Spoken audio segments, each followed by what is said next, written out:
Eh bien bonsoir à tous, les amis, supporters, supportrices parisiens. Ouais, je fume. Oh, le coup de gueule. Là, j'en peux plus, les gars. Là, j'en peux plus parce que. Là, je sais pas ce qu'il faut qu'on fasse, les mecs. Là, c'est trop. Les joueurs se payent nos gueules, les gars. Entre leurs excuses orchestrées par le club qui en plus veut apparemment sanctionner Kimpembe, le seul mec qui a, parce qu'il a fait une vidéo sans que ça soit orchestré par le club, tout ça. Puis Kimpembe, je suis désolé, sa vidéo, tu sens qu'il est sincère, tu sens qu'il aime le club. Et t'as l'impression que c'est un des seuls, et c'est lui qui va se faire sanctionner. Mais les mecs, vous avez vu ce qu'il a dit encore, le Belge Thomas Meunier. Mais je me pose des questions, les gars. Je me demande si ces mecs-là sont pas ici pour se foutre de nos gueules. Parce que, déjà, Di Maria, il marque à Dijon un beau coup franc. Bah, c'est super, c'est génial, on est content. Mais les gars, le mec, il marque. Faites-vous petit, les gars.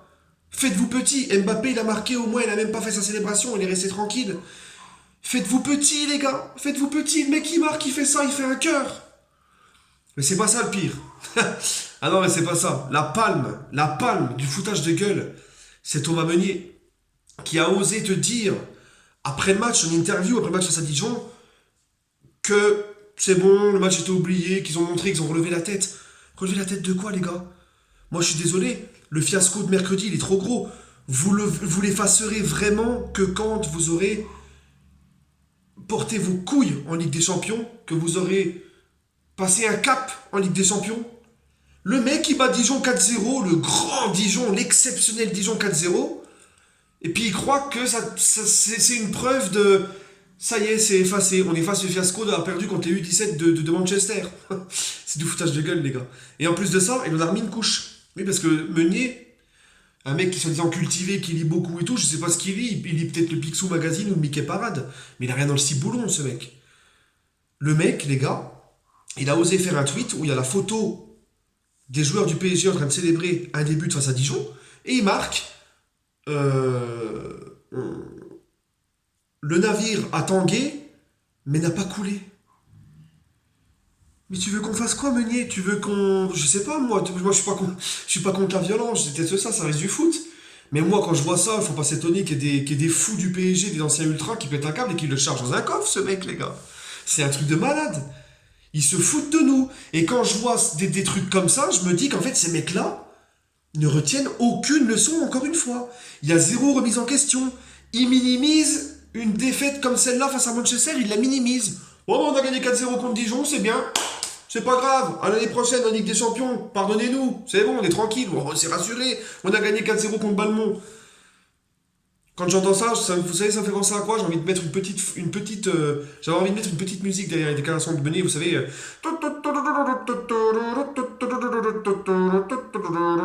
Vous savez, la musique du cirque, là. C'est trop. Trop, c'est trop, les gars.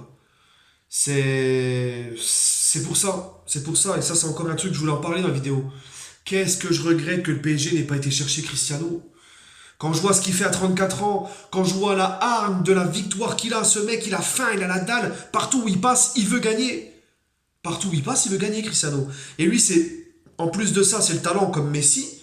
Mais lui, en plus, c'est le travail. Tout ce qu'il a maintenant, tout ce qu'il a eu, tout ce qu'il a gagné, tout ce qu'il a fait, tout ce qu'il continue d'être et de faire à son âge, c'est le travail. Le mec, il finit les séances d'entraînement, il va faire des abdos, il va dans sa salle de muscu personnelle, il continue de travailler. C'est le premier arrivé à l'entraînement, c'est la dernière partie. C'est un mec, même à la Juve, il a quand même réussi à apporter un esprit de la gagne, les gars.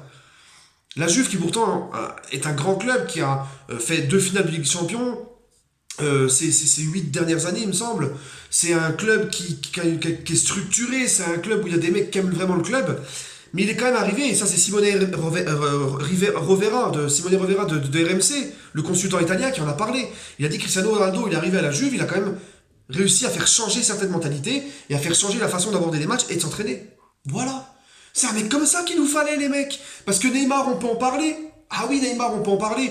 J'en ai rien à faire, vous pouvez m'insulter, me dire, mais Parisien 88, arrête, t'es fou, t'es dépassé par les émotions. Je m'en fiche, moi, les gars. Je suis supporter d'un club, je suis pas supporter d'un joueur. Moi, je m'en fous des joueurs. Ils passent, ils viennent, ils repartent. Moi, je suis supporter du PSG, je veux le bien du club. J'en ai rien à faire, moi, des joueurs. Parce que Neymar, il faut en parler, les gars. Alors oui, c'est magnifique qu'on ait Neymar. Sur le plan marketing, il nous apporte énormément de choses. Choses que Cristiano Ronaldo t'aurait apporté au même titre. Quand il joue, il nous régale. Match de poule de Ligue des Champions, en championnat, il nous régale. Mais on l'a pris pourquoi, Neymar, les gars? On l'a pris pourquoi? On l'a pris pour nous faire passer un cap en Ligue des Champions. On fait 4 matchs de huitième de finale depuis qu'il est là. Les 2 matchs face au Real, les 2 matchs face au Manchester. Il en a fait qu'un, c'est à Bernabéu. Blessé au mauvais moment. Alors on va me dire, oui, mais non, parce qu'on me l'a déjà dit, c'est pas de sa faute s'il se blesse. Mais les amis, vous avez vu l'hygiène de vie de merde qu'il a, Neymar, les gars? Il fête son anniversaire 3 semaines avant Manchester, le champagne coule à flot, les mecs, Verratti, il a même pas été s'entraîner le lendemain, il était complètement pété. Vous croyez que c'est professionnel de voir ça, les gars? Hein? Neymar, qu'est-ce que tu nous emmerdes avec ton anniversaire? Fais ça en famille, nous emmerde plus avec ton anniversaire. C'est un truc de malade, ça. Même Buffon, vous vous rendez compte, il a 41 ans, il a dit à Neymar, moi ça fait 20 ans que j'ai pas fait de soirée comme ça, mais exceptionnellement pour toi je le fais. Voilà, le mec il arrive, il est virusé par ces mecs-là. Voilà, incroyable. Neymar, on l'a pris 220 millions d'euros, les gars. On lui donne 30 millions d'euros de salaire pour nous faire franchir un cap en Ligue des Champions, le mec il est pas là. Il est pas là, il se blesse. Alors ces blessures, tous les médecins vous le diront, l'hygiène de vie c'est important, c'est fatal pour un mec. Beaucoup de mecs qui sont souvent blessés, c'est à cause de quoi? Une mauvaise hygiène de vie, la peur de se blesser mentalement, hein, c'est dans la tête, c'est la peur de se reblesser. En général, tu rechutes. Et le stress, quand tu penses trop à un match et que tu stresses, c'est là où tu te blesses aussi. Hein. Je suis désolé, les blessures, Ronaldo, il se blesse jamais, les mecs. On peut me dire ce qu'on veut, Ronaldo, il prend des taquets autant que Neymar. Vous avez vu les taquets qu'il a pris contre l'Atlético hier?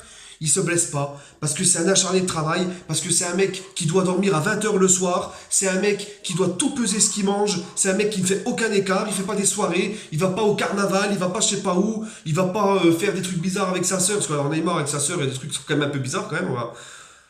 Je suis pas en train de vous dire que je veux vendre Neymar, moi je suis content qu'il soit là les gars, mais je me pose des questions. Je me dis Ronaldo il était moins cher et ça aurait été plus bénéfique pour nous. Bon maintenant Neymar il est là, moi je serais content qu'il reste. Mais Neymar, il a aussi besoin de mecs qui le tirent vers le haut, pas des mecs comme Alves. On lui ramène Alves, c'est un virus, les mecs. Alves, c'est un virus. C'est un fêtard comme lui, c'est un danseur de samba. Et là, quand j'entends le PSG qui veut le prolonger, oh là là là. J'ai l'impression, les gars, qu'on va jamais s'en sortir, en fait. J'espère juste que c'est des rumeurs. Hein, j'espère juste que c'est des rumeurs. Et pour finir, pour Neymar, les amis, sa blessure, il s'est blessé face à Marseille, la blessure entorse à la cheville. On l'a rafistolé à la va-vite avec une espèce de vis en bois, c'est une vis en bois, pour participer à la Coupe du Monde. Hop, il se répète, parce que mal soigné. Le club, le PSG, avait pris la bonne décision de vouloir le faire opérer, quitte à le mettre forfait jusqu'à la fin de saison, mais pour qu'on soit plus emmerdé. Parce que si Neymar se blesse chaque année, il nous sert à rien, les sponsors au club vont se barrer à force.